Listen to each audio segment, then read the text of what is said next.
আমি কি ভয়ঙ্কর নাকি? ছোট বাচ্চাদেরকে এই কারণেই সামনে দরকার হয়, কারণ তারা আমাকে ভয় পায় না। খুব ভালো লাগে বাচ্চাদের সঙ্গে থাকতে।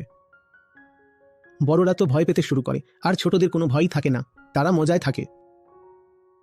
একবার এমনটাই হয়েছিল, একটা বাচ্চা মেয়ে সামনে বসেছিল, বোধহয় এটা পুনের ঘটনা। আমি তাকে জিজ্ঞেস করলাম, বলো কি শিখলে সেশন শেষ হওয়ার পর?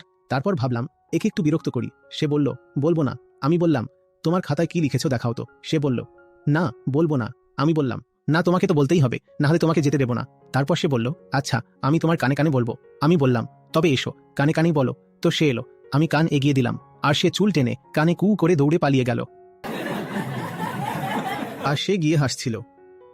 আমি বললাম, এটা ঠিক আছে, এমনটাই হওয়া উচিত, অন্তত সে তো আমাকে ভয় পাচ্ছে না।